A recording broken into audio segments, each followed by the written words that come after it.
Welcome back to Get Down to Business, the show all about small business, jobs, and entrepreneurship. Our next guest is Margot Machol Bisnow. She spent 20 years in government, including as an FTC commissioner and staff director to the President's Council of Economic Advisors. For the last 10 years, she has spoken to parent groups about raising creative, confident, resilient children who achieve their dreams. And I could go on and on about Margot's bio, but we're going to get to know her quite well over the next few minutes. She has a new book. It's called Raising an Entrepreneur, How to Help Your Children Achieve Their Dreams, 99 Stories from Families Who Did. Margot, thank you so much for joining us. How are you today? I'm great. It's great to talk to you, Shalom. Absolutely, absolutely. Because now, for the first time, most Americans actually want to become entrepreneurs. I'm excited for this conversation. It's great timing, but I know you've been so focused on the topic of how parents can raise their children so they have the right traits to succeed. It really is great to have you on. So, Margot, bottom line, why did you write your book? I wrote the book because my older son, Elliot, started an organization called Summit, which was Conferences of Young Entrepreneurs, and I would go up to all of them, and I was just so curious how they turned out the way they did, so willing to work so hard, to achieve a dream and take on so much risk and pursue it so single-mindedly. And so I asked all of them how they were raised, and to my amazement, every single one of them told me the same thing. They said, I had someone who believed in me, someone who said if I put my mind to it, I could achieve anything I wanted. Usually it was someone in their family, most usually their mom, but not always. Sometimes it was someone else in their family. Sometimes it wasn't even a family member. It was someone along the way who believed in them. And I was just so struck by this. I kept talking about it, and my kids kept saying, okay, stop talking and just go write a book. So they finally wore me down, and I said, okay. Absolutely. And I'm glad that you did capture so many stories, because indeed that's a lot of the lessons that are shared in the book, Raising an Entrepreneur, How to Help Your Children Achieve Their Dreams. So, Margot, can you tell us about the people that you interviewed for this fantastic read?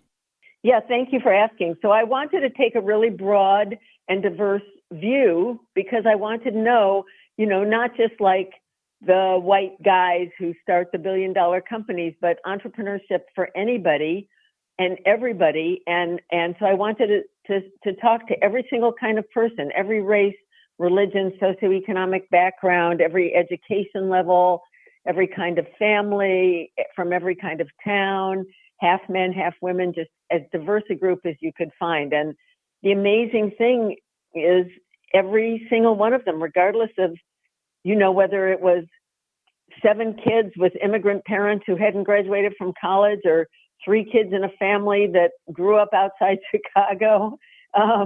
They were all basically, their parents all raised them the same way, was telling them that I know if you work hard enough at something and you care about it enough, you can succeed. And it was that vote of confidence that helped them, pursue such a daunting and hard path.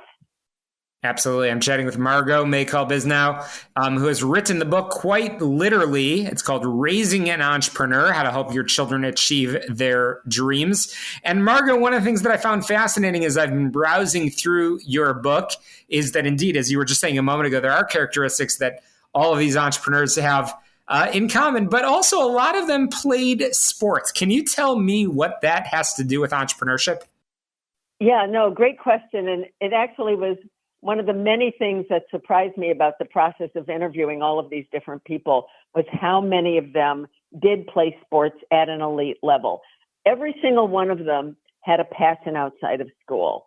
For about, 40% or so of them, that passion was sports. And at first, this may not be something you think is obvious, but then when you stop and think about it, anyone who learns to work that hard, anyone who puts themselves out that much, anyone who keeps trying and trying and trying and learns to deal with failure and learns how to pivot when things aren't going right and learns how to make adjustments in order to get better and has that, develops that confidence and that commitment, is going to do well in life. And I mean, my son who started this organization, he played tennis at the University of Wisconsin, but lots of others, they played basketball at Brown or soccer at Cornell or whatever. And some of them was individual sports, some of them were team sports, and none of them does anything with sports professionally.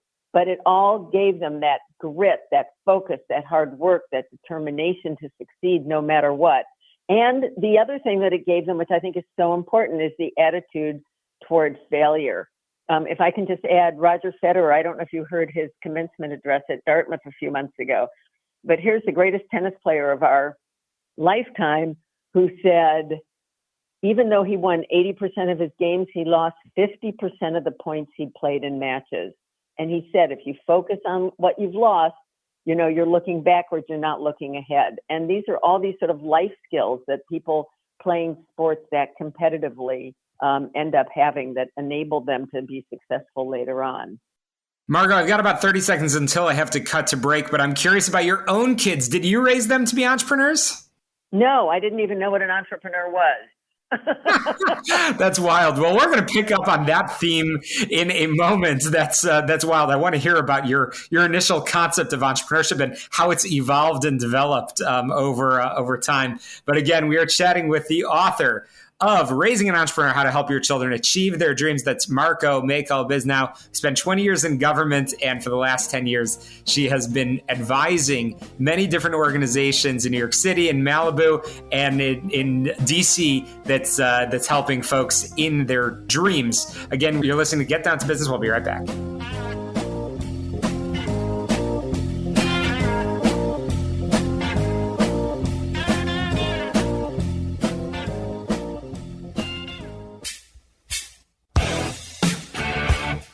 Hey, welcome back to Get Down to Business, the show all about small business, jobs, and entrepreneurship. And I want to stick on that theme because I'm chatting with Margot Machol Bisnow. And I am super excited to chat about entrepreneurship, something you know a thing or two about, or maybe you've discovered over time. Margot, I just asked before the break, ultimately, how do you define an entrepreneur? So to me, an entrepreneur is anyone who starts anything. So my younger son started a band. Magic Giant. Hope you all listen. It's wonderful. But the point is, if starting a band is being an entrepreneur, you have to get the other people in your band, and you have to get a manager, and you have to get I don't know anything about music. You have to get someone who does the front of house and the back of house and the sound or whatever. Actors are entrepreneurs. Film directors are entrepreneurs. People with nonprofits are entrepreneurs. I think it's really important to view an entrepreneur as anyone who starts anything and who pursues it single-mindedly.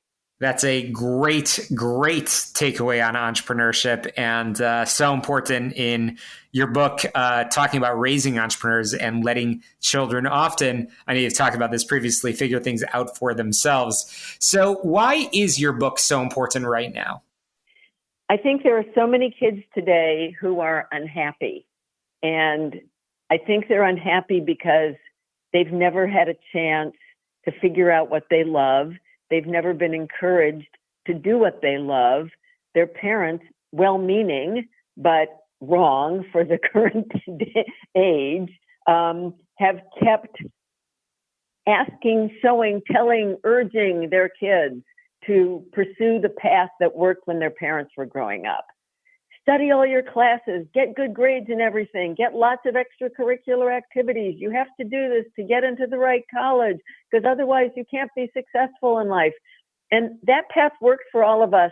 It's not necessarily a path that's necessary today. It works for some kids. It doesn't work for all kids. And for the kids it's not working for, they're so frustrated that they've never been given an opportunity to explore what gives them joy. Or if they have, it's like, oh, stop wasting so much time on, whatever they're doing and go study your trigonometry. Well, I want to say, instead, we're so proud of you for spending so much time on that thing you seem to love, even though we don't understand it. And, you'll live your life just fine without trigonometry. And I just think it's really important for parents to give their kids the opportunity to discover what they enjoy doing, and then tell them how proud you are of them for pursuing that. and then give them the space and the time to discover whether they're any good at that and whether they really do like it and what it means to them and how they can use it and how they can develop it and how they can make it grow and change and, how they can augment it. And eventually maybe they'll get good enough at it that they'll figure out a way that they could expand upon it and, create a company or an organization. I love it. Margot, we are, believe it or not, at the end of our conversation. I've learned so much from you because we talk about entrepreneurship each week, but so much is captured in your book, Raising an Entrepreneur, How to Help Your Children Achieve Their Dreams. And I love that you captured 99 stories from families who did.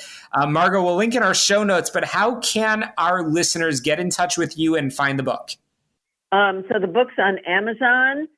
Make sure you get the second edition, which is How to Help Your Children Achieve Their Dreams. I'm at Instagram at Margot Bisnow, and there's my website, raisinganentrepreneur.com. Fantastic. Margot, I've learned so much from you. As I mentioned, we'll link in our show notes. I encourage all of our listeners to pick up a copy of this fantastic read. And what a fantastic lineup we have had today. That's going to be a wrap for us this week on Get Down to Business. All of our guests are going to be linked, and you can easily get in touch with them through our show notes, which can be found on every single podcast app. Just be sure to subscribe, rate, review, and share, and get on my website, syklein.com. That's where you get in touch with me. I always love to know what you think. Your feedback is so important to me. So to success, let's get down to business. We'll see you next Sunday right here on AM 560 The Answer.